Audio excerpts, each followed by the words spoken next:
지금 이 순간 북한 보위부가 혈안이 되어 찾고 있는 4명이 있습니다. 북한 최고 과학 엘리트 가족이 한밤중에 갑자기 사라졌기 때문인데요. 김정은에게 최고의 대우를 받던 이들이 모든 걸 버리고 도망쳤습니다. 도대체 무엇을 알게 됐기에 목숨과 맞바꿀 결심을 한 걸까요? 그리고 어떻게 철통 같은 감시망을 뚫고 자유를 찾았을까요? 지금부터 그 숨막히는 96시간의 기록을 들려드리겠습니다. 자연자의 안전을 위해 일부 내용이 각색되었음을 알려드립니다. 저는 리은솔입니다. 제가 김정은 앞에서 핵융합 방정식을 설명했다고 하면 믿으시겠어요?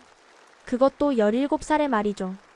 국제물리올림피아드에서 2번째 금메달을 목에 걸었을 때 저는 북한 과학의 미래라고 불렸습니다. 시상대 위에서 인공기가 올라가는 걸 보며 눈물이 났어요.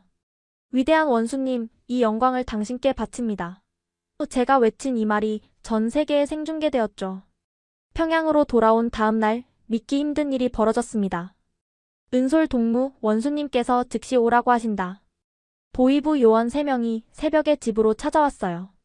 아버지는 김일성 대학교 핵물리학과 교수, 어머니는 생명공학 연구원이셨지만 이 시간에 찾아온 보위부 앞에서는 그저 떨 수밖에 없었죠.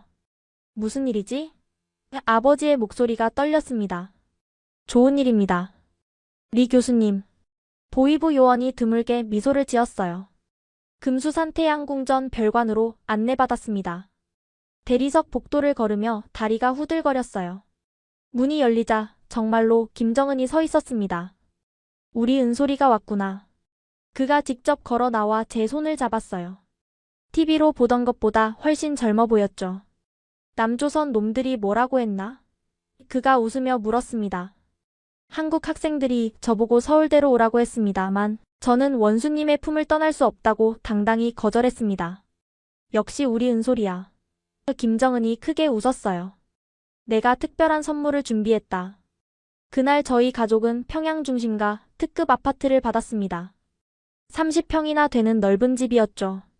최신형 독일제 실험 장비도 받았고 무엇보다 충격적인 건 다음 발표였어요. 은솔이는 이제부터 국가과학원 핵융합연구소 특별연구원이다. 17살의 핵융합연구원이 된 거예요. 북한 역사상 최연소였죠. 감사합니다, 원수님. 제가 울먹이며 말했어요. 반드시 우리 공화국을 에너지 강국으로 만들겠습니다. 다음 날부터 제 일상은 완전히 바뀌었습니다. 아침 5시에 일어나 김일성, 김정일, 김정은 초상화 앞에서 맹세를 하고 6시부터는 핵융합연구소로 출근했죠. 리은솔 연구원, 오늘은 플라즈마 가둠 시간 연장 실험을 할 거야. 선임 연구원이 저를 특별 대우했어요. 다른 연구원들은 30대가 넘어야 만질 수 있는 장비를 제가 직접 다뤘으니까요. 점심시간에도 연구는 계속됐습니다. 은솔 동무, 이 방정식 좀 봐줘. 자기장 계산이 안 맞아. 여기 적분 구간이 잘못됐네요. 이렇게 바꿔보세요. 제가 수식을 고치자 선임들이 감탄했어요. 역시 천재는 다르구나. 저녁엔 특별사상 교육이 있었습니다. 남조선은 미국의 해구산에 의존하는 불쌍한 나라다. 하지만 우리는 자체 핵융합으로 무한 에너지를 만들 것이다. 저는 그 말을 철석같이 믿었어요. 우리가 핵융합을 성공시키면 전 세계가 부러워할 거라고요. 남동생 도연이는 15살인데도 컴퓨터 천재로 불렸습니다. 국가보안 시스템 개발에 참여할 정도였죠. 누나, 오늘 보안성에서 새로운 암호 체계를 만들었어. 대단하네. 역시 우리 도연이야. 온 가족이 모이는 저녁 식사는 언제나 화목했습니다. 우리 은솔이가 오늘도 훌륭한 성과를 냈다며? 아버지가 자랑스럽게 물으셨어요. 플라즈마 온도를 0.3초 더 유지하는데 성공했어요. 정말 대단하구나. 우리 가족이 조국의 미래를 만들고 있어. 어머니는 유전자 조작표 개발로 김정은 표창을 받으셨고 아버지는 우라늄 농축 효율을 5% 높이셨죠. 겉으로 보면 완벽한 과학자 가족이었습니다. 그런데 지금 생각해보면 부모님 눈빛에는 늘 불안이 서려 있었어요. 특히 아버지는 해외 학술지를 보실 때마다 한숨을 쉬셨죠.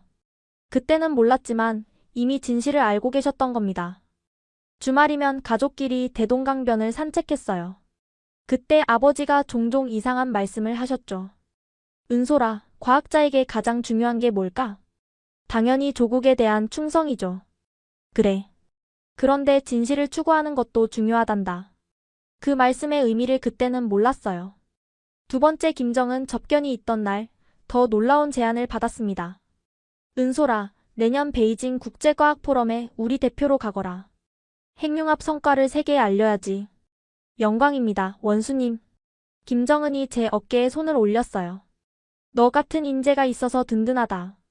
남조선 과학자들이 얼마나 부러워하겠나. 집으로 돌아오는 차 안에서 부모님은 이상하게 침묵하셨어요. 동생 도연이만 신이 나서 떠들었죠.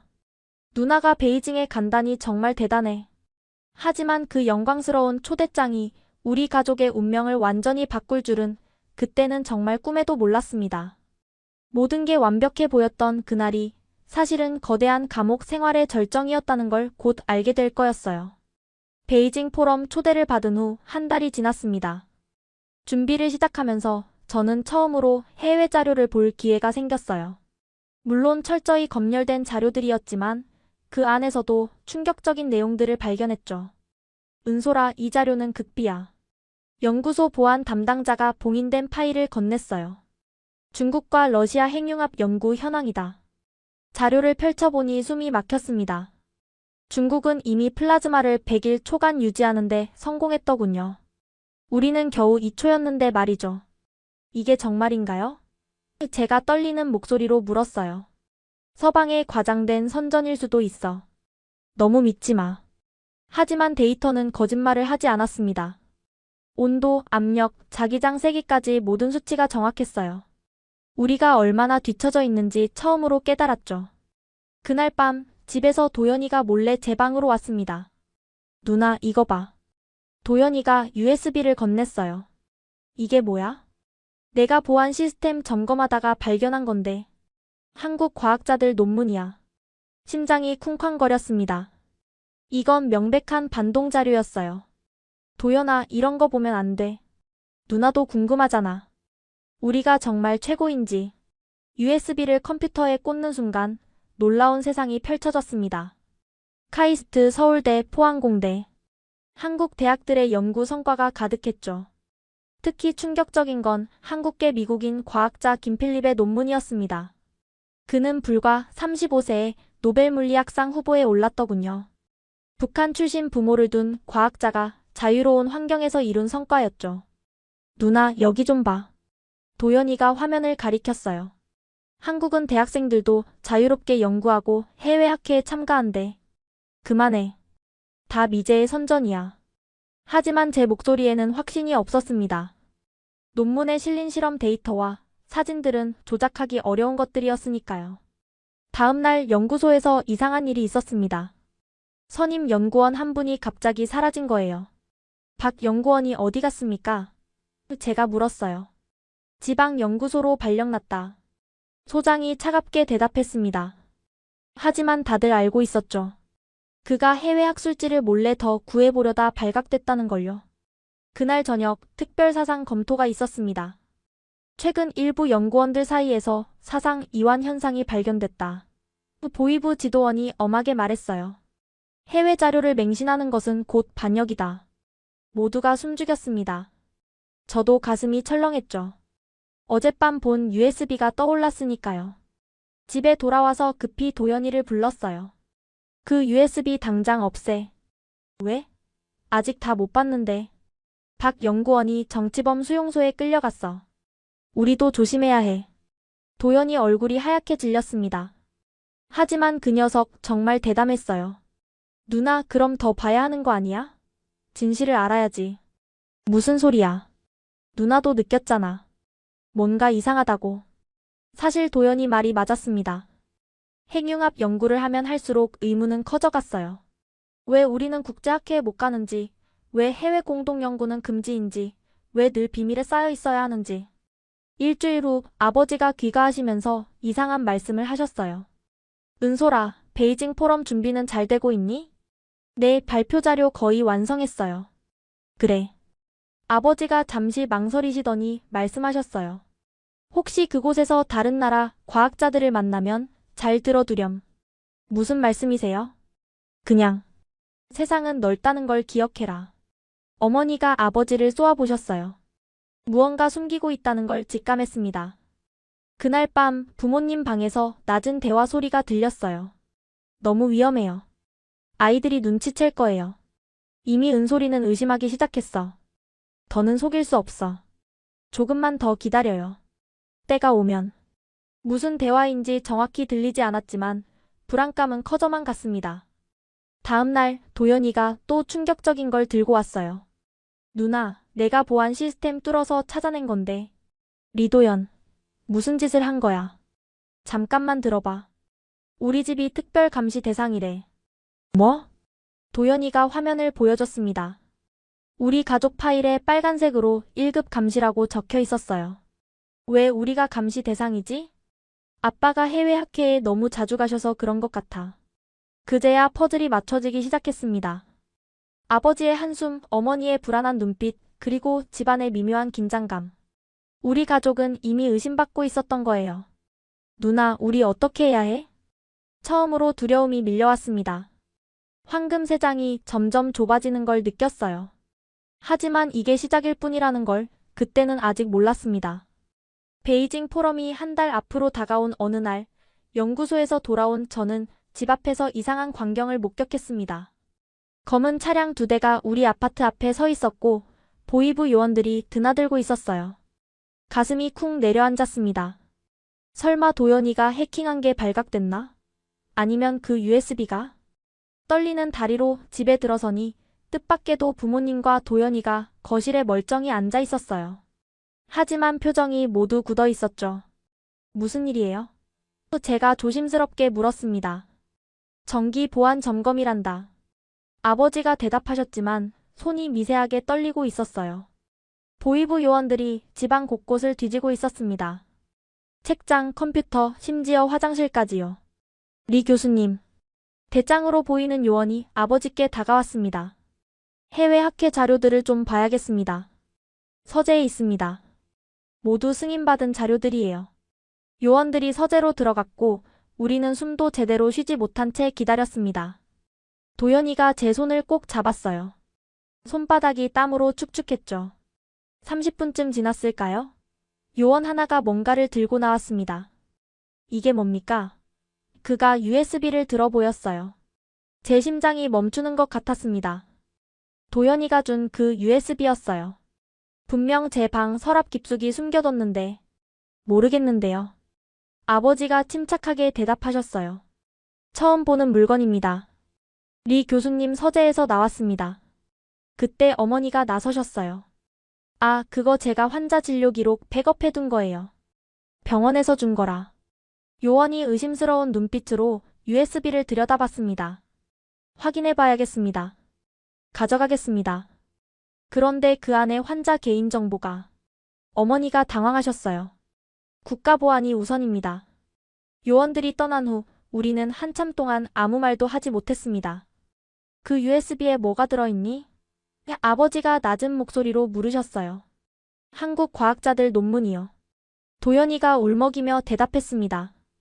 아버지 얼굴이 사색이 됐어요. 모두 짐을 싸라. 지금 당장. 여보? 어머니가 놀라셨어요. 시간이 없어. 그들이 내용을 확인하면 끝이야. 그때 현관벨이 울렸습니다. 우리 모두 얼어붙었죠. 리 교수님 다시 왔습니다. 벌써? 이렇게 빨리? 아버지가 문을 여니 아까 그 대장이 서 있었어요. 그런데 표정이 달랐습니다. USB 내용을 확인했습니다. 그가 말했어요. 다행히 정말 의료 기록이더군요. 우리 모두 안도의 한숨을 내쉬었습니다. 하지만 다음 말에 다시 긴장했죠. 그런데 이상한 점이 있어서요. 파일 생성 날짜가 오늘 오후더군요. 순간 정적이 흘렀습니다. 그럴 리가. 어머니가 말을 더듬으셨어요. 뭔가 숨기는 게 있으신 것 같은데요? 그때 도연이가 앞으로 나섰습니다. 제가 했어요. 뭐? 제가 누나 연구자료 백업하려다가 실수로 엄마 파일을 덮어 쓴 거예요. 날짜가 그래서. 요원이 도연이를 뚫어지게 쳐다봤어요. 15살이 보안 USB를 다뤄? 저 컴퓨터 영재원 다니잖아요. 그 정도는 할 수 있어요. 긴장된 순간이었지만 요원은 결국 고개를 끄덕였습니다. 앞으로 조심하세요. 보안 규정 위반은 큰 죄입니다. 요원이 떠난 후 아버지가 도연이를 꼭 안아주셨어요. 잘했다. 하지만 정말 위험한 순간이었어. 그 USB 진짜 내용은 어디 있어? 제가 물었어요. 도연이가 씩 웃었습니다. 내가 바보야? 당연히 따로 백업해뒀지. 클라우드 서버에. 클라우드가 뭐야? 누나는 물리만 않아. 인터넷 저장 공간이야. 북한 보안망 밖에 있는. 그날 밤 가족 회의가 열렸습니다. 아버지가 먼저 입을 여셨어요. 더는 숨길 수 없을 것 같구나. 무슨 말씀이세요? 제가 물었어요. 은솔아, 도연아. 너희가 본 게 맞다. 우리는 정말 뒤처져 있어. 아니, 거짓 속에 살고 있다는 게 맞겠지. 어머니가 눈물을 흘리셨어요. 미안해. 너희들을 이런 곳에서 키워서. 엄마, 무슨 소리예요? 아버지가 창밖을 보시며 말씀하셨어요. 내가 작년 모스크바 학회에 갔을 때 한국 과학자들을 만났다. 그들이 하는 연구를 보고 충격받았어. 우리보다 20년은 앞서 있더구나. 그럼 우리가 배운 게 다 거짓은 아니야. 하지만 진실의 일부일 뿐이지. 도연이가 물었어요. 그럼 이제 어떻게 해요? 아버지가 우리를 돌아보셨습니다. 베이징 포럼이 기회가 될 수도 있어. 하지만 그때 또 현관벨이 울렸습니다. 이번엔 인민반장이었어요. 리 교수님, 내일 아침 보이부에서 면담하자고 합니다. 무슨 일로? 베이징 포럼 참가권 재검토한답니다. 문이 닫힌 후 우리는 서로를 바라봤습니다. 이제 시작이구나. 아버지가 중얼거리셨어요. 그 말의 의미를 그때는 몰랐지만 우리 가족의 운명을 바꿀 96. 시간이 곧 시작될 거라는 걸 어렴풋이 느끼고 있었습니다. 다음 날 아침 아버지는 평소보다 일찍 집을 나서셨습니다. 보이부 면담이 있는 날이었죠. 우리는 불안한 마음으로 아버지를 기다렸어요. 엄마, 아빠 괜찮으실까요? 도연이가 걱정스럽게 물었습니다. 걱정 마. 아빠는 현명한 분이야. 어머니가 대답하셨지만 손으로는 계속 찻잔을 만지작거리고 계셨어요. 정오가 되어서야 아버지가 돌아오셨습니다. 의외로 표정이 밝으셨어요. 베이징 포럼 참가 승인이 났다. 정말요? 제가 놀라서 물었어요. 그래. 오히려 가족 모두 동행하라고 하더구나. 은솔이 연구 성과를 가족이 함께 축하해야 한다면서. 뭔가 이상했습니다. 보이부가 이렇게 관대할 리 없었죠. 그날 저녁 아버지가 텔레비전 볼륨을 크게 올리고 우리를 가까이 불렀습니다. 잘 들어라. 우리 집에는 최소 6개의 도청 장치가 있다. 우리 모두 숨이 멎었습니다. 어떻게 아세요? 도연이가 속삭였어요. 오늘 보이부에서 넌지시 알려줬다. 우리를 시험하는 거야. 아버지가 천장을 가리키며 계속 말씀하셨어요. 거실, 침실, 전화기, 심지어 화장실에도 있을 거다. 그러니 이제부터 우리는 완벽한 연극을 해야 해. 연극이요? 제가 물었습니다. 그래. 겉으로는 충성스러운 과학자 가족, 속으로는. 아버지가 말을 멈추고 종이에 뭔가를 쓰셨어요. 탈출을 준비하는 사람들. 우리는 그 글씨를 보고 얼어붙었습니다. 아버지가 재빨리 종이를 불태우셨어요. 앞으로 중요한 대화는 밖에서만 한다. 집에서는 오직 충성스러운 대화만. 그때부터 우리 가족의 기막힌 이중생활이 시작됐습니다. 아침이면 우리는 크게 외쳤어요. 위대한 원수님, 오늘도 과학 연구에 매진하겠습니다. 엄마, 오늘 김정은 원수님 교시 공부할 거예요. 도청장치를 위한 완벽한 연극이었죠. 하지만 매일 저녁 산책 시간은 달랐습니다. 대동강변을 걸으며 아버지가 진짜 계획을 설명하셨어요. 내가 5년 전부터 준비한 게 있다. 5년이나요? 어머니도 놀라셨어요. 해외 학회 때마다 조금씩 빼돌린 연구비가 있어. 중국 은행에 2만 달러. 그 돈으로 뭘? 브로커 연락처도 확보했다. 베이징에서 움직일 거야. 도연이가 물었어요. 그럼 다 같이 도망가는 거예요? 아니다. 그럼 즉시 발각돼. 각자 다른 루트로 가야 해. 계획은 정교했습니다. 저는 학회 도중 이탈, 부모님은 각각 다른 국경으로, 도연이는 나는 평양에 남는다. 뭐라고? 우리 모두 깜짝 놀랐어요. 내가 여기서 시스템을 교란해야 너희가 안전하게 빠져나갈 수 있어. 안 돼. 도연이가 위험해. 제가 반대했어요. 괜찮아. 내가 만든 백도어가 있어. 72시간은 버틸 수 있어. 집으로 돌아온 후 우리는 다시 연극을 시작했습니다. 은솔아, 베이징 발표 준비는 잘 되고 있니? 네, 아빠. 원수님께서 기뻐하실 만한 성과를 꼭 보여드릴게요. 이런 대화를 하면서도 눈빛으로는 다른 신호를 주고받았죠. 며칠 후 어머니가 특별한 제안을 하셨어요. 우리 가족 사진 찍으러 가지 않을래? 평양중앙사진관에서 가족 사진을 찍었습니다. 이게 마지막 일 수도 있겠구나. 아버지가 작게 중얼거리셨어요. 도연이가 갑자기 말했어요. 아니에요.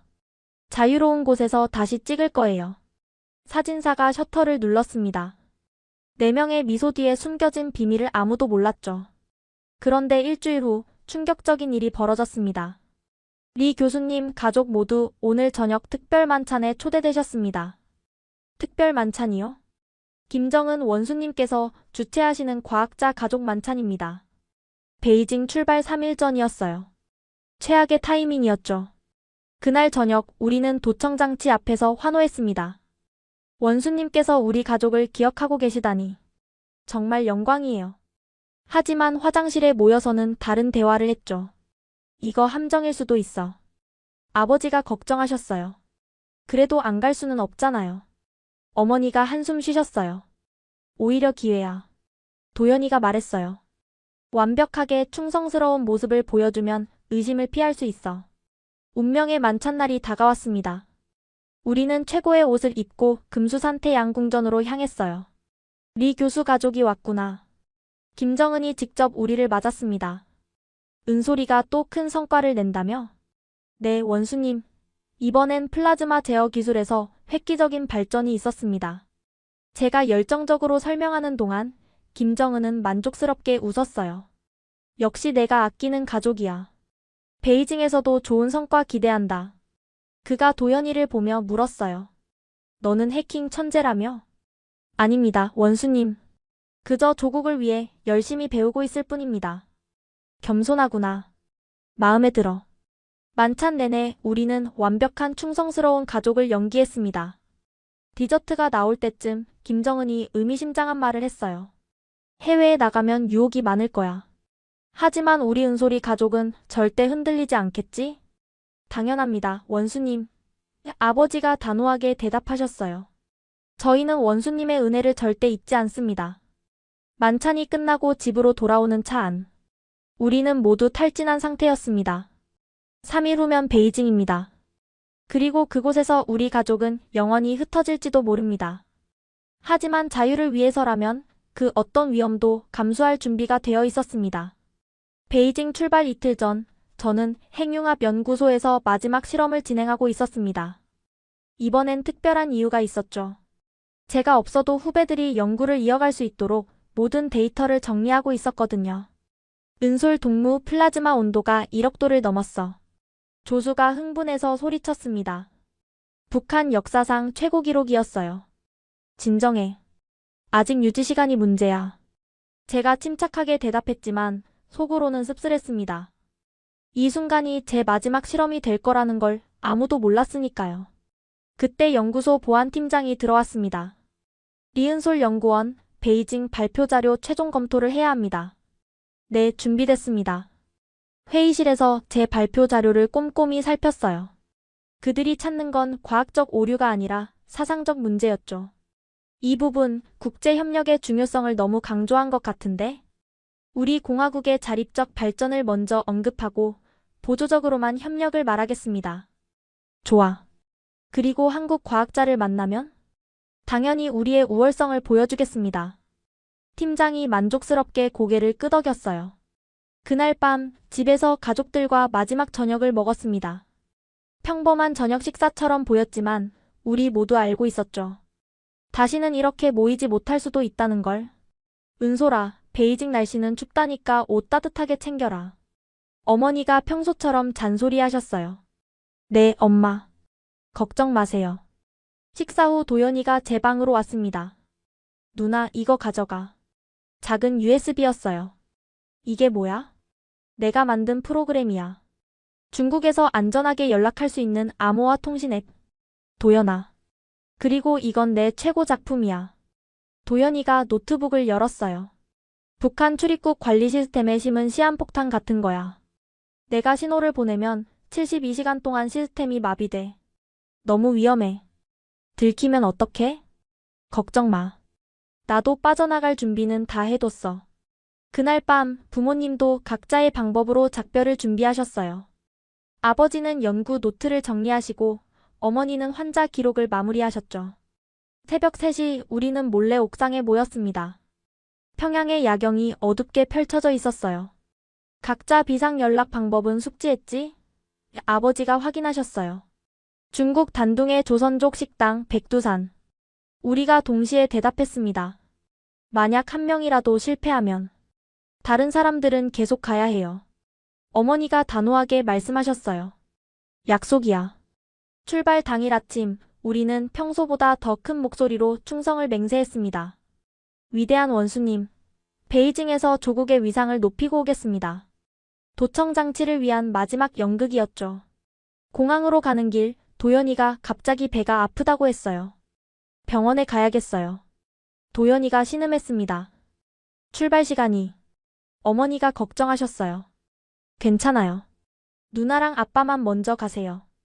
우리는 다음 비행기로 갈게요. 계획대로였습니다. 우리는 일부러 나눠서 출발하기로 했거든요. 공항에서 아버지와 저는 베이징행 비행기에 올랐습니다.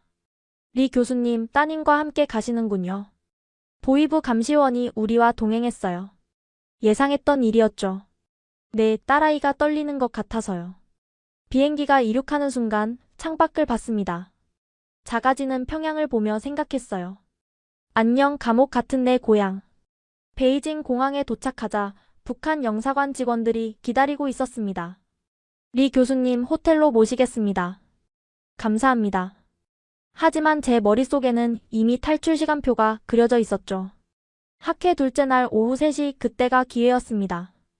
호텔에 짐을 푼 후 아버지와 함께 대회장을 미리 둘러봤어요. 은솔아, 저기 비상구 위치 봐둬. 네, 아빠. 그런데 대회장 로비에서 뜻밖의 사람을 만났습니다. 리은솔 양? 돌아보니 작년 대회에서 만났던 한국 학생이었어요. 카이스트 박사과정 김태영이었죠. 아, 안녕하세요. 올해도 발표하시나 봐요. 작년 발표 정말 인상적이었는데. 감시원이 우리 대화를 지켜보고 있었어요. 조심해야 했죠. 네, 이번엔 더 발전된 연구를 준비했어요. 기대되네요. 혹시 그가 명함을 건넸어요. 나중에 기회가 되면 우리 연구실에 방문해 보시겠어요? 감사합니다만 저는 조국을 떠날 수 없어요. 일부러 큰 소리로 대답했습니다. 감시원이 만족스럽게 고개를 끄덕였죠. 그날 밤 아버지와 호텔방에서 마지막 점검을 했습니다. 물론 TV 볼륨은 최대로 올리고요. 내일 어머니와 도연이가 도착하면 모레 계획대로 움직인다. 알겠어요, 아빠. 하지만 다음날 충격적인 소식이 전해졌습니다. 리 교수님 평양에서 연락 왔습니다. 영사관 직원이 심각한 표정으로 찾아왔어요. 따님 동생이 갑자기 맹장 수술을 받아서 부인과 함께 올 수 없다고 합니다. 뭐라고요? 아버지가 놀라서 일어서셨어요. 제 심장이 쿵 내려앉았습니다. 설마 계획이 발각된 건 아니겠지? 수술은 잘 됐답니다. 회복되면 바로 오신다고. 아버지와 저는 눈빛을 교환했습니다. 이게 도연이의 신호일 수도 있었어요. 아니면 정말 위급한 상황이거나. 그날 밤 저는 도연이가 준 USB를 꺼냈습니다. 암호화 앱을 실행하니 메시지가 하나 와 있었어요. 계획대로. 72시간 시작. 도연이었습니다. 그 녀석 정말로 시스템에 손을 댄 거예요. 이제 후퇴는 없었습니다. 내일이 바로 우리 가족의 운명이 결정되는 날이었죠. 학회 첫날 밤 저는 환송만찬에서 마지막 연기를 했습니다. 북한의 핵융합 기술이 이렇게 발전했다니 놀랍습니다. 중국 과학자가 감탄했어요. 이것은 시작에 불과합니다. 위대한 김정은 원수님의 영도 아래 더 큰 발전을 이룰 겁니다. 하지만 속으로는 카운트다운을 하고 있었죠. 24시간 후면 나는 자유인이다. 학회 둘째 날 아침 저는 평소보다 일찍 일어났습니다. 오늘이 바로 제 인생 최대의 발표이자 마지막 무대가 될 날이었죠. 은솔아, 준비됐니? 아버지가 문을 두드리셨어요. 네, 아빠. 하지만 우리 둘 다 알고 있었습니다. 오늘 준비한 건 발표가 아니라 탈출이라는 걸요.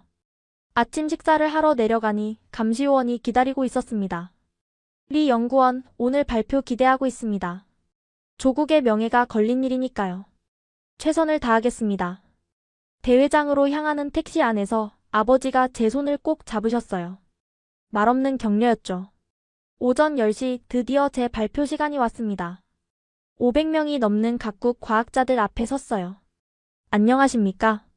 저는 조선민주주의인민공화국 핵융합연구소 리은솔입니다. 발표를 시작하자 청중들이 집중했습니다. 제가 준비한 내용은 실제로 획기적인 것이었거든요. 플라즈마 제어에 관한 새로운 수학적 모델이었죠. 이 방정식을 통해 우리는 플라즈마 유지 시간을 기존보다 5배 연장할 수 있었습니다. 청중석에서 감탄사가 흘러나왔어요. 특히 미국과 일본 과학자들이 열심히 필기하는 게 보였죠. 발표가 끝나자 질문이 쏟아졌습니다. 놀라운 성과입니다. 국제 공동 연구 계획은 없으신가요? 바로 이 순간이었어요. 제가 기다리던 질문이었죠. 저희는 항상 열려 있습니다. 과학에는 국경이 없다고 믿으니까요. 감시요원의 표정이 굳었지만 이미 늦었어요. 청중들은 박수를 쳤고 여러 명함이 제게 전달됐죠. 점심 휴식 시간, 아버지와 저는 화장실에서 짧게 만났습니다. 오후 3시 계획대로야. 아버지가 속삭이셨어요. 엄마와 도연이는요? 각자 움직이고 있을 거다. 믿어야지. 오후 세션이 시작됐습니다. 저는 일부러 맨 뒷줄에 앉았어요. 2시 45분 저는 조용히 일어났습니다. 화장실에 가는 척하면서 복도로 나왔죠. 그런데 감시요원이 따라왔습니다. 어디 가십니까? 화장실이요. 같이 가죠. 심장이 쿵쾅거렸지만 침착하게 걸었습니다. 화장실 입구에서 그가 기다리는 사이 저는 도연이가 준 USB를 꺼냈어요. 화장실 창문에 미리 준비해둔 로프가 있었습니다. 어젯밤 아버지가 설치해둔 거였죠. 3시 정각 저는 창문을 열고 밖으로 뛰어내렸습니다. 1층이라 높지 않았어요. 리 연구원, 리 연구원. 뒤에서 감시요원의 외침이 들렸지만 저는 미친 듯이 뛰었습니다. 미리 확인해둔 비상구를 통해 건물을 빠져나왔어요. 택시를 잡아타고 외쳤습니다. 베이징 서역. 빨리요. 운전사가 이상하게 쳐다봤지만 제가 100위안을 내밀자 바로 출발했어요. 그때 핸드폰이 울렸습니다. 아버지였어요. 나도 빠져나왔다. 계획대로 따로 움직여. 네, 아빠. 조심하세요. 서역에 도착한 저는 미리 예매해둔 시안행 기차표를 찾았습니다. 가짜 신분증으로 만든 거였죠. 도연이가 해킹해서 만들어준 중국 신분증이었어요. 기차에 오르는 순간 뒤에서 경찰 사이렌 소리가 들렸습니다. 이미 수배가 시작된 것 같았어요. 도연아, 내 시스템이 작동하고 있겠지? 그때 평양의 도연이는 국가보안성 지하 전산실에 있었습니다. 도연 동무, 시스템 점검은 끝났나? 네, 이상 없습니다. 하지만 도연이는 이미 모든 준비를 마친 상태였죠. 출입국 관리 시스템, 수배 전산망, 심지어 보이부 통신망까지. 그가 심어놓은 악성 코드가 곧 작동할 예정이었어요. 한편 어머니는 두만강 근처 온성군 병원에 계셨습니다. 최 선생님, 환자 회진 끝났으면 돌아가셔도 됩니다. 감사합니다. 그런데 약품 창고 확인 좀 하고 갈게요. 어머니는 약품 창고로 간 척하고는 병원 뒷문으로 빠져나가셨어요. 미리 연락해둔 브로커가 트럭에서 기다리고 있었죠. 아버지는 신의주에서 학술 세미나에 참석 중이셨습니다. 리 교수님, 베이징 소식 들으셨습니까? 동료 교수가 물었어요. 무슨 소식이요? 따님이 행사장에서 사라졌다고. 아버지는 놀란 표정을 지으셨어요. 뭐라고요? 그럴 리가. 완벽한 연기였죠.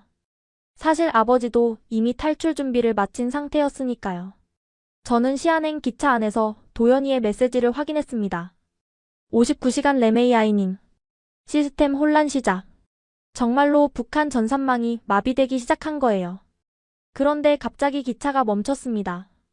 차장이 들어와서 신분증 검사를 시작했어요. 신분증 보여주세요. 떨리는 손으로 가짜 신분증을 내밀었습니다. 차장이 유심히 들여다봤어요. 심장이 터질 것 같았죠. 장유혜 씨 베이징에서 뭐 하셨어요? 과학학회에 참석했습니다. 학생이세요? 네, 칭화대학 박사과정입니다. 다행히 도연이가 완벽하게 만든 가짜 신분이 통했어요. 차장이 신분증을 돌려주고 나갔습니다. 하지만 안심하기엔 일렀죠. 창밖을 보니 역에 공안들이 대기하고 있었어요. 이제 시작이구나. 96시간의 카운트다운은 계속되고 있었습니다. 59시간 후면 도연이의 프로그램이 끝나고 그때까지 우리 가족 모두가 안전한 곳에 도착해야 했어요. 과연 우리는 성공할 수 있을까요? 기차는 다시 달리기 시작했고 저는 창밖의 중국 대륙을 바라봤습니다. 자유를 향한 긴 여정의 시작이었죠. 시안에 도착한 저는 즉시 기차역을 빠져나왔습니다. 미리 예약해둔 작은 여관으로 향했죠. 가짜 신분증이 여전히 유효하길 바라면서요. 여관 방에 들어가자마자 노트북을 켰습니다. 도연이가 만든 암호화 통신 앱에 접속했어요. 누나 무사해? 도연이었습니다. 실시간으로 연결된 거예요. 응. 시안 도착. 너는? 아직 평양. 지금 보안성 전산실. 시스템이 내 예상보다 빨리 반응하고 있어. 무슨 말이야? 북한 당국이 누나 수배령을 내렸어. 중국 공안에도 협조 요청했고. 근데 내가 심은 바이러스가 작동해서 데이터가 계속 꼬이고 있어. 갑자기 화면에 복잡한 코드들이 나타났습니다. 이게 뭐야? 실시간 추적 현황이야. 빨간 점이 누나를 찾는 공안들이고 파란 점이 누나야. 화면을 보니 정말 무서웠어요. 빨간 점들이 시안역 주변에 집결하고 있었거든요. 누나, 당장 그 여관에서 나와. 10분 안에 공안이 들이닥칠 거야. 서둘러 짐을 쌌습니다. 노트북과 여권, 현금만 챙겨서 뒷문으로 빠져나왔어요. 어디로 가야 해? 잠깐 경로 계산 중. 서쪽 버스 터미널로 가. 거기서 란저우행 버스 타. 도연이의 안내를 따라 움직였습니다. 택시를 타고 싶었지만 너무 위험했어요. 대신 자전거를 빌려 탔죠. 그때 어머니로부터 메시지가 왔습니다. 두만강 건넜다. 중국 쪽 브로커와 합류. 은솔아 조심해라. 다행이었어요. 어머니는 무사히 국경을 넘으신 거예요. 하지만 아버지로부터는 소식이 없었습니다. 불안했지만 계속 움직여야 했죠. 버스 터미널에 도착했을 때 도연이가 급히 메시지를 보냈어요. 누나 큰일 났어. 중국 공안이 안면 인식 시스템 가동했어. 마스크랑 선글라스 써.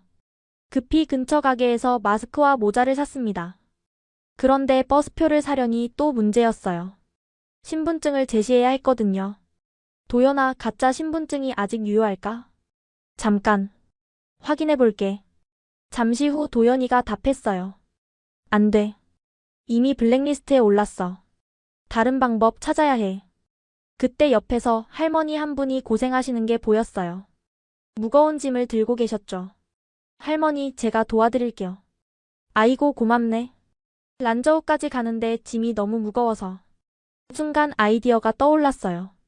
할머니, 제가 짐도 들어드리고 버스표도 같이 사드릴게요. 제 것도 좀 부탁드려도 될까요? 신분증을 집에 놓고 와서. 그래? 요즘 젊은이가 참 착하구나. 할머니 덕분에 무사히 버스표를 살 수 있었습니다. 버스 안에서 도연이가 또 연락을 해왔어요. 누나, 내가 공안 시스템에 가짜 정보를 흘렸어. 누나가 반대 방향인 정저우로 갔다고.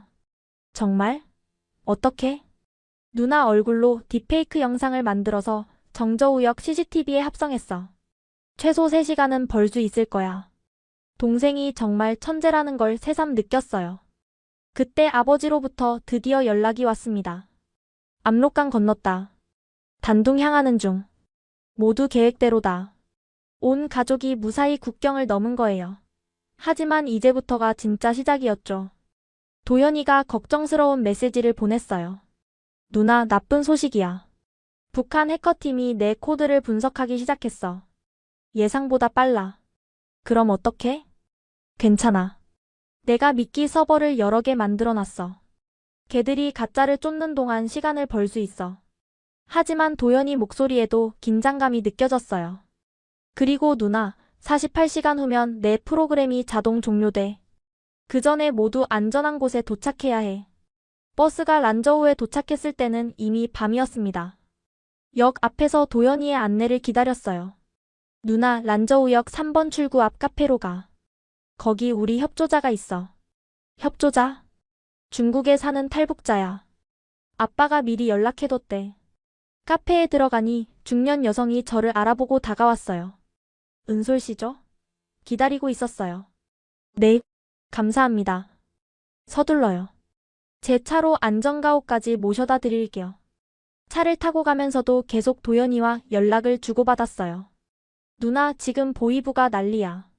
네트워크가 완전히 마비됐거든. 덕분에 엄마 아빠 추적도 제대로 못하고 있어. 너는 언제 나올 거야? 36시간 후. 마지막까지 시스템 교란해야 해. 그래야 너희가 안전하게 빠져나갈 수 있어. 눈물이 났어요. 15살짜리 동생이 가족을 위해 이런 위험을 감수하고 있다니. 안전가옥에 도착했을 때 뜻밖의 사람들이 기다리고 있었어요. 은솔아. 어머니였습니다. 그리고 아버지도 계셨어요. 엄마, 아빠. 우리는 서로를 부둥켜 안고 울었어요. 하지만 기쁨도 잠시, 도연이 없는 가족 상봉은 불완전했죠.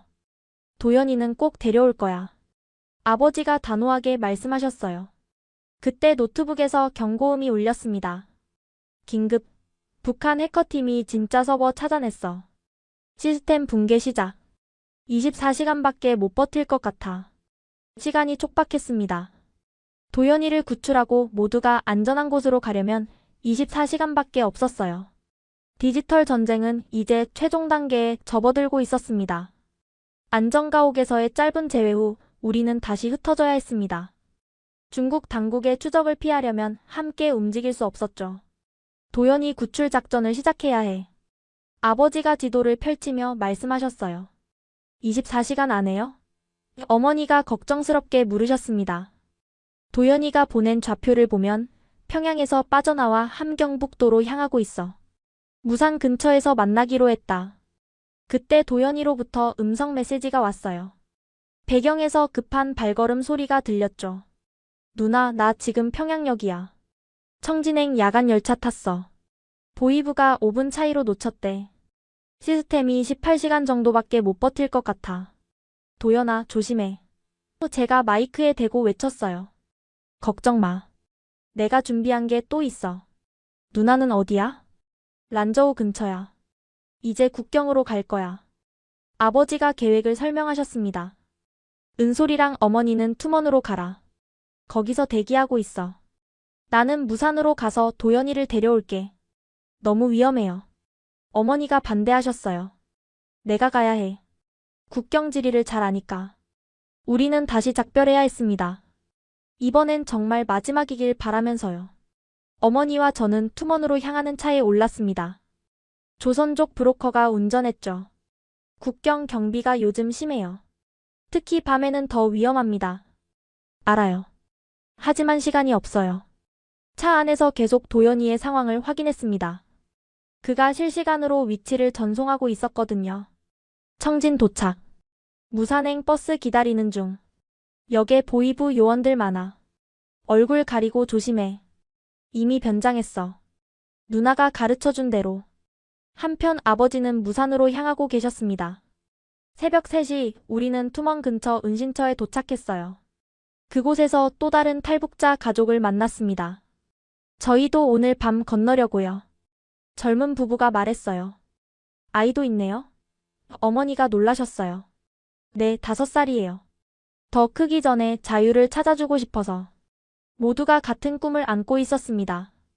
자유를 향한 간절함이요. 그때 도연이로부터 급한 메시지가 왔어요. 누나, 큰일 났어.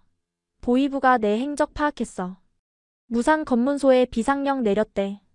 그럼 어떡해? 루트 바꿔야 해. 회령 쪽으로 갈게. 아버지께 연락했더니 이미 알고 계셨어요. 나도 회령으로 방향 바꿨다. 도연이보다 먼저 도착해서 준비할게.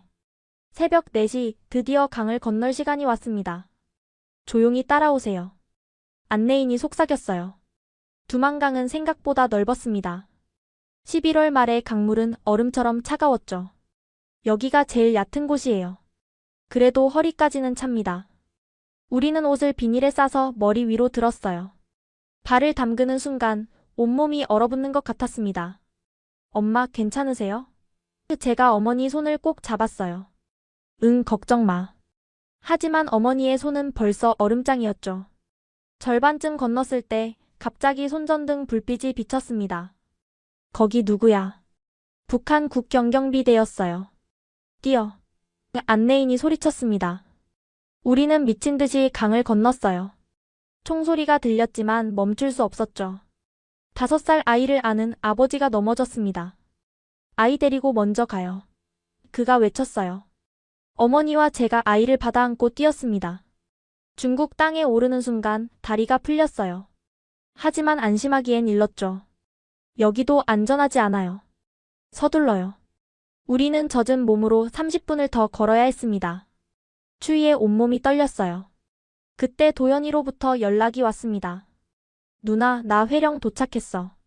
근데 아빠가 안 보여. 불안했지만 희망적인 소식도 있었어요. 시스템 완전 붕괴까지 8시간 남았어. 그 전에 만나야 해. 드디어 안전한 곳에 도착했을 때 아버지로부터 전화가 왔습니다. 도연이 찾았다. 지금 국경으로 데려가고 있어. 정말요? 무사해요? 응. 하지만 경비가 삼엄해. 원래 계획대로는 안 될 것 같아. 그때 도연이가 전화를 바꿔받았어요. 누나, 나 괜찮아. 근데 여기 상황이 안 좋아. 다른 방법 찾아야 할 것 같아. 무슨 방법? 내가 하나 더 준비한 게 있어. 국경경비대 통신망에 심은 바이러스. 10분간 마비시킬 수 있어. 그거면 충분해?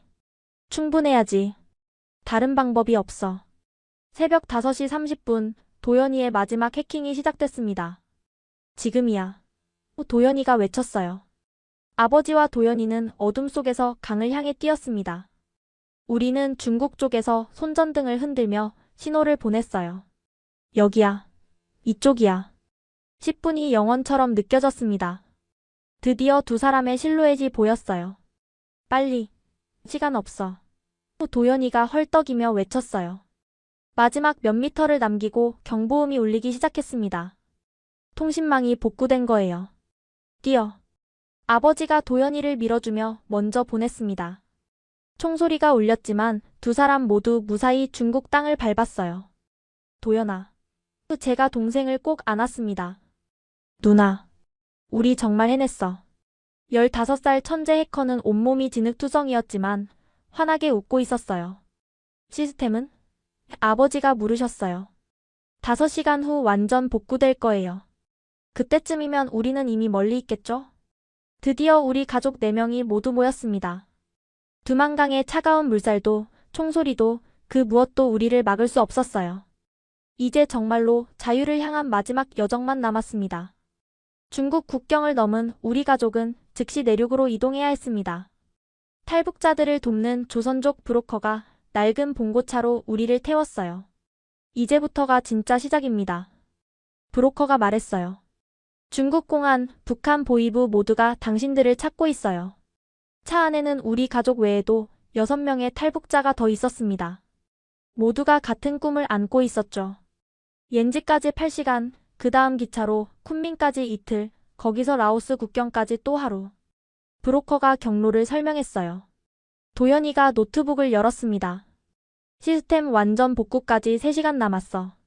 그 후엔 우리 행적이 다 드러날 거야. 괜찮아. 아버지가 도연이 어깨를 두드렸어요. 내가 벌어준 시간으로 충분해. 하지만 첫 검문소에서부터 위기가 찾아왔습니다. 차 세우세요. 중국 공안이었어요. 우리는 숨을 죽였죠. 화물 검사합니다. 모두 내리세요. 브로커가 봉투를 슬쩍 건넸지만 공안은 고개를 저었어요. 최근 탈북자가 많아서 상부 지시가 내려왔어요. 전원 신분 확인해야 합니다. 우리는 중국 동포로 위장하고 있었지만 말투나 행동에서 티가 날 수 있었어요. 그때 도연이가 갑자기 쓰러졌습니다. 으악. 배가 아파. 도연아. 어머니가 놀라서 달려갔어요. 도연이는 바닥에서 뒹굴며 신음했습니다. 연기인지 진짜인지 구분이 안 갈 정도였죠. 병원에 가야 해요. 제가 중국어로 외쳤어요. 공안들이 당황했습니다. 맹장염 같아요. 빨리 안 가면 큰일 나요. 어머니가 의사 경험을 살려 진단하는 척했어요.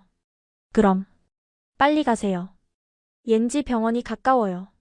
우리는 서둘러 차에 올랐고 검문소를 무사히 통과했습니다. 도연아, 괜찮아? 해에 어때요? 연기 잘했죠? 정말 이 녀석 컴퓨터만 잘하는 게 아니었어요. 옌지에 도착한 후 우리는 기차역으로 향했습니다. 하지만 역 앞에는 공안들이 가득했어요. 신분증 검사가 강화됐어요. 브로커가 걱정스럽게 말했어요. 다른 방법을 찾아야 해요. 그때 아버지가 결단을 내리셨습니다. 흩어지자. 각자 다른 루트로 쿤밍에서 만나는 거야. 또 헤어져요? 제가 불안해했어요. 이번이 마지막이야. 약속할게. 우리는 두 팀으로 나뉘었습니다. 부모님은 버스로, 도연이와 저는 기차로 가기로 했죠. 쿤밍역 3번 출구, 모레 저녁 6시. 아버지가 약속 장소를 정했어요. 헤어지기 전 어머니가 우리를 꼭 안아주셨어요. 조심해. 꼭 만나자. 도연이와 저는 대학생 남매로 위장했습니다. 다행히 젊은 사람들은 검사가 덜 엄격했어요. 36시간의 기차 여행이 시작됐습니다. 누나, 이제 진짜 안전한 걸까? 도연이가 작은 소리로 물었어요. 아직이야. 라오스 국경까지 가야 해. 기차 안에서도 몇 번의 검문이 있었지만 우리는 침착하게 넘겼습니다. 베이징 유학생이라고 거짓말했죠. 쿤밍에 도착했을 때 약속 장소에는 아무도 없었습니다. 혹시 도연이가 불안해했어요. 6시 10분, 20분, 30분. 시간이 지날수록 불안은 커졌죠. 그때 멀리서 익숙한 두 사람이 걸어왔습니다. 엄마, 아빠. 우리는 또다시 재회의 포옹을 나눴어요. 버스가 고장나서 늦었어. 걱정했지? 너무 무서웠어요.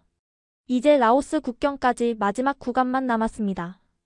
새벽 4시 우리는 다른 탈북자들과 함께 트럭에 올랐어요. 국경까지 8시간입니다. 중간에 정글을 걸어야 해요. 정글 트레킹은 상상 이상으로 힘들었습니다. 발밑 조심하세요. 뱀이 있을 수 있어요. 더위와 습기 그리고 끝없는 산길. 누나, 나 못 걷겠어. 도연이가 주저앉았어요. 조금만 더 힘내. 거의 다 왔어. 서로를 부축하며 6시간을 걸었습니다. 드디어 안내인이 멈춰 섰어요.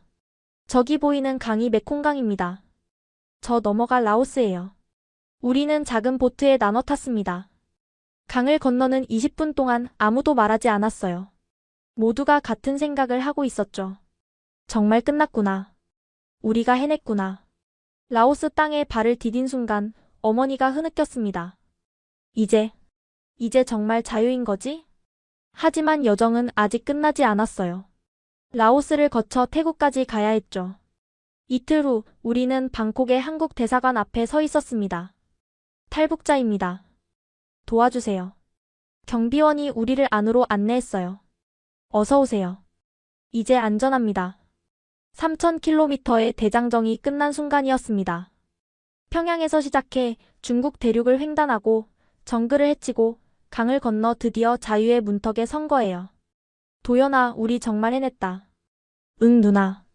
이제 시작이야.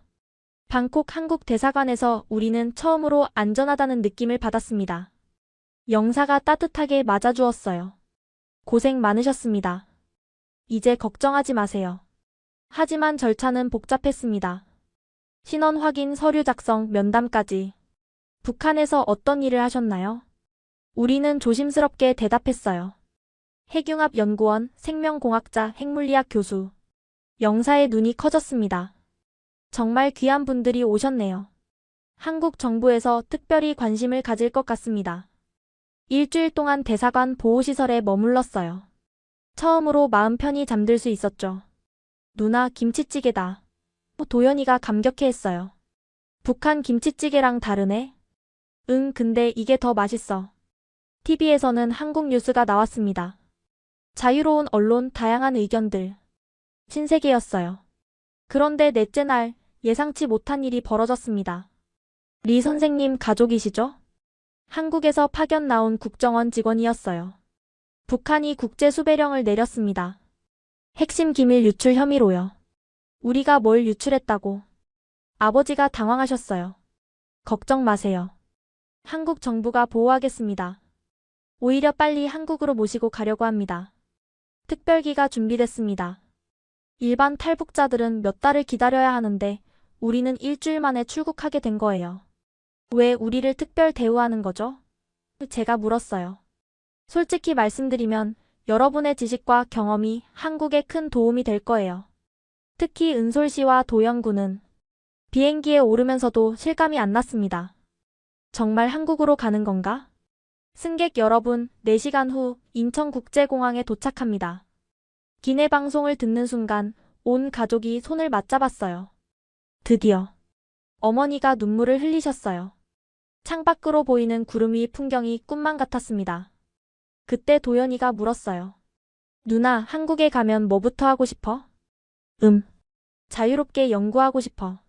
진짜 과학을 위한 연구. 나는 국을 가고 싶어. 하하, 넌 아직 고등학생이야. 천재는 예외래. 4시간이 순식간에 지났습니다. 잠시 후 착륙하겠습니다.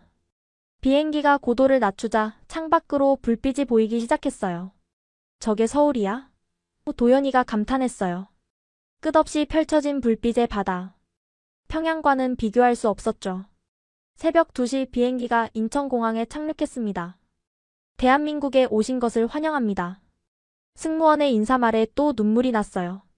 입국 심사대를 통과하는 순간이 가장 감격적이었습니다. 목적이 어떻게 되시죠? 탈북. 아니, 이제 한국 국민이 되러 왔습니다.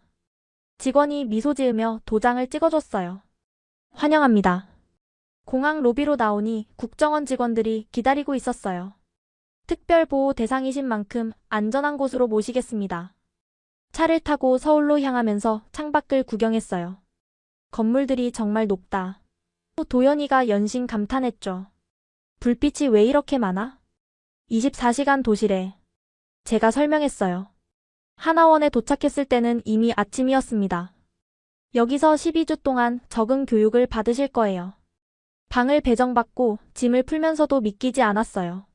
우리 정말 한국에 온 거 맞지? 어머니가 물으셨어요. 네, 엄마. 이제 자유예요. 첫 일주일은 정신없이 지나갔습니다. 민주주의, 자본주의, 한국 사회 이야기. 배울 게 너무 많았어요. 투표를 자유롭게 한다고? 아버지가 놀라셨어요. 대통령을 욕해도 잡혀가지 않는다고? 도연이가 믿을 수 없어 했죠. 가장 충격적인 건 인터넷이었습니다. 뭐든지 검색할 수 있어요. 제한이 없어요. 도연이는 완전히 신세계를 발견한 것 같았어요. 누나, 유튜브에 물리학 강의가 수천 개야. 공짜로 볼 수 있어. 저도 놀랐습니다.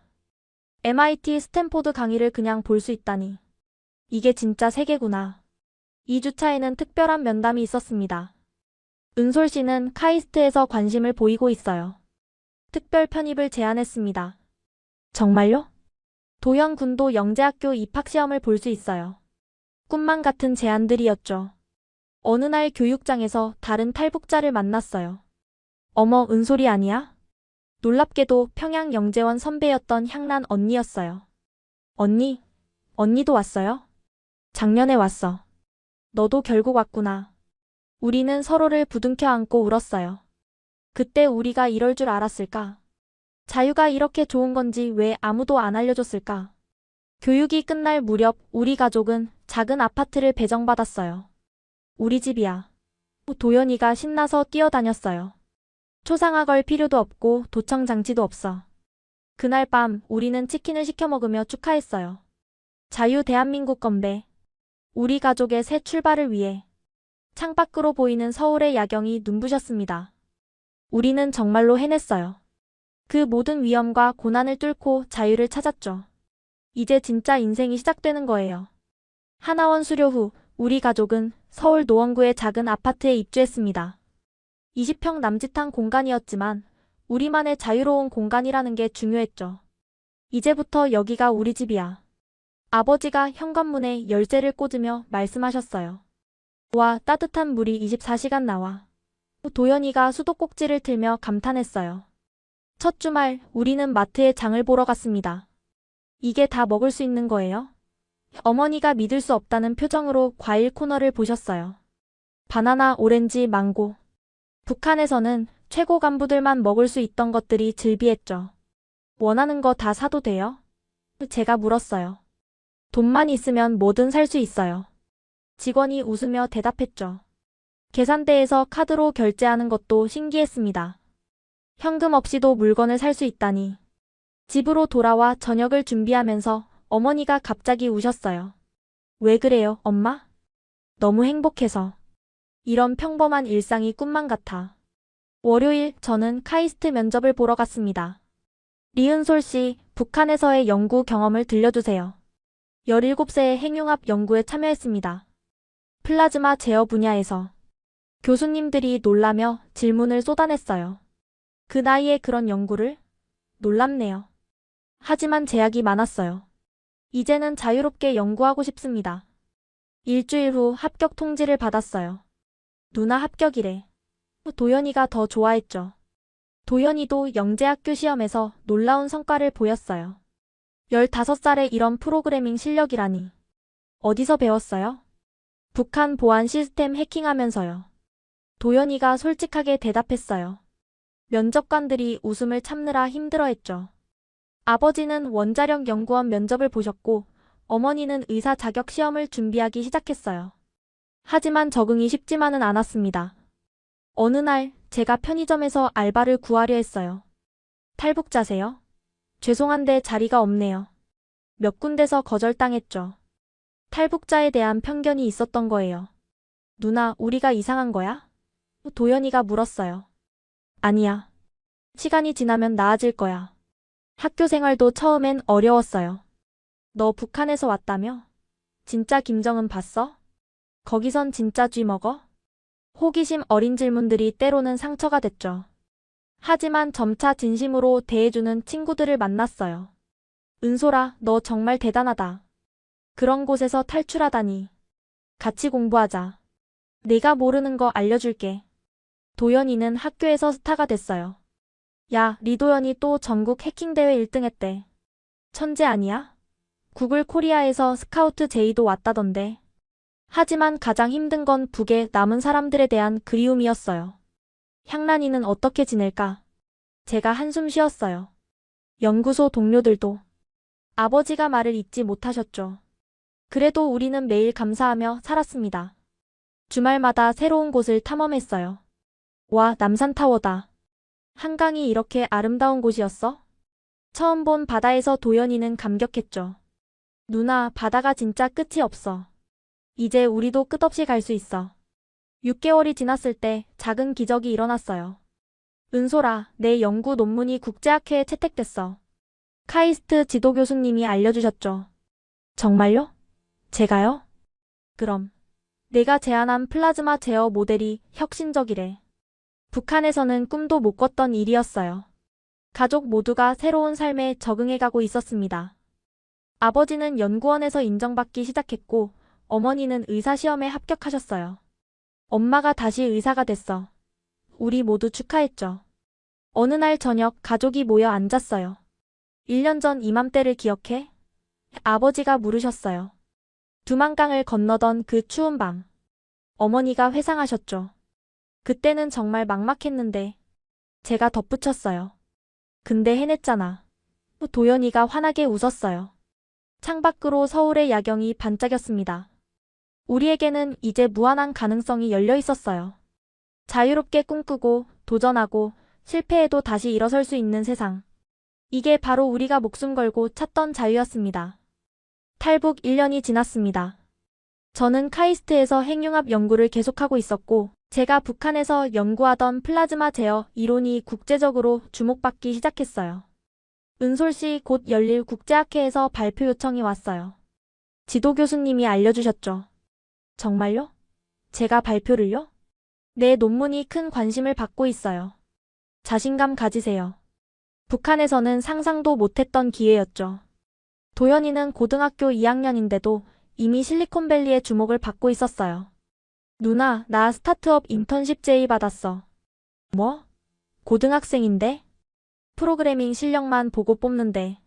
방학 때 할 거야. 아버지는 한국원자력연구원에서 중요한 프로젝트를 맡으셨어요. 북한 핵시설에 대한 내 지식이 평화적 목적으로 쓰이게 됐어. 어머니는 탈북민 의료지원센터를 열 준비를 하고 계셨습니다. 우리처럼 온 사람들을 돕고 싶어. 우리 가족은 각자의 방식으로 한국 사회에 기여하고 있었죠. 그러던 어느 날 뜻밖의 연락을 받았습니다. 은솔아? 나 향란이야. 언니도 나왔어요? 평양영재원 동료였던 향란 언니가 6개월 전에 탈북했다는 거예요. 너희 가족 소식 듣고 용기를 냈어. 고마워. 우리는 서울에서 재회했습니다. 자유가 이렇게 좋은 줄 알았으면 더 일찍 나올걸. 그러게요. 왜 그렇게 세뇌당하고 살았을까요? 한편 국제학회 발표를 준비하면서 특별한 만남이 있었어요. 혹시 리은솔 연구원님이신가요? 학회 준비 모임에서 한 교수님이 다가오셨어요. 네, 맞습니다. 2023년 베이징 학회에서 뵀던 김태영입니다. 지금은 교수가 됐어요. 베이징에서 제게 명함을 건넸던 그 한국 학생이었어요. 그때는 상황이 죄송했어요. 이해해요. 대단한 용기를 내셨네요. 이제 같은 하늘 아래에서 연구할 수 있어서 기쁩니다. 우리는 이제 자유롭게 연구 이야기를 나눌 수 있었죠. 가장 보람 있었던 일은 다른 탈북 청소년들을 돕는 일이었어요. 선생님도 북에서 오셨어요? 한 학생이 물었어요. 응, 나도 너처럼 왔어. 공부가 너무 어려워요. 따라갈 수가 없어요. 괜찮아. 나도 처음엔 그랬어. 같이 해보자. 매주 토요일 탈북 청소년 학습 멘토링을 했습니다. 도연이도 컴퓨터 교실을 열었어요. 형, 이거 진짜 내가 만들 수 있어? 당연하지. 나도 북한에서 독학했어. 시간이 지나면서 우리 이야기가 알려지기 시작했어요. 한 방송국에서 다큐멘터리를 만들고 싶다고 연락이 왔죠. 과학자 가족의 탈북기, 많은 사람들에게 희망을 줄 것 같아요. 고민 끝에 출연을 결정했습니다. 북한에도 꿈을 가진 젊은이들이 많아요. 그들에게 희망을 주고 싶어요. 방송 후 반응은 뜨거웠어요. 은솔 씨 가족 이야기에 감동받았습니다. 자유의 소중함을 다시 깨달았어요. 그리고 놀랍게도 해외에서도 연락이 왔어요. 자유를 찾은 과학자들의 이야기를 더 많은 사람들에게 알리고 싶습니다. 우리의 이야기가 세계에 알려지기 시작한 거죠. 최근 도연이가 큰 결정을 했다고 말했어요. 누나, 나 대학 가면서 동시에 스타트업 하려고. 뭐? 그게 가능해? 탈북민들을 위한 IT 교육 플랫폼이야. 내가 받은 도움을 돌려주고 싶어. 17살의 도연이는 벌써 사회적 기업가를 꿈꾸고 있었어요. 이제 우리 가족은 완전히 한국 사회의 일원이 되었습니다. 저는 박사과정 준비를 하며 한국 핵융합 연구에 기여하려 하고, 도연이는 최연소 기업가를 꿈꾸며 도전하고 있어요. 아버지는 평화적 에너지 연구에 매진하시고, 어머니의 병원은 곧 개원할 예정이죠. 하지만 우리는 잊지 않습니다. 아직도 그곳에 남아있는 사람들을, 자유를 꿈꾸지만 떠나지 못하는 수많은 사람들을, 언젠가 그들도 이 자유를 누릴 수 있기를. 그날을 위해 우리는 오늘도 최선을 다해 살아갑니다. 자유 대한민국에서 진짜 우리의 삶을 살아가면서. 지금까지 북한 최고 과학자 가족의 기적 같은 탈북 이야기를 들려드렸습니다. 17살 물리 천재 은솔이와 15살 해커 도연이, 그리고 부모님이 목숨을 걸고 찾은 자유. 96시간의 디지털 추격전 끝에 그들은 새로운 삶을 시작할 수 있었죠. 이 이야기가 주는 메시지는 분명합니다. 자유는 그 무엇과도 바꿀 수 없는 소중한 가치라는 것. 지금도 북한에는 자유를 갈망하는 수많은 사람들이 있습니다. 언젠가 그들도 이 자유를 누릴 수 있기를 간절히 바랍니다. 구독과 좋아요 부탁드리고요. 특히 자유의 소중함을 더 많은 사람들에게 알리기 위해 이 영상을 꼭 공유해주세요. 지금까지 코리아 원더풀이었습니다. 감사합니다.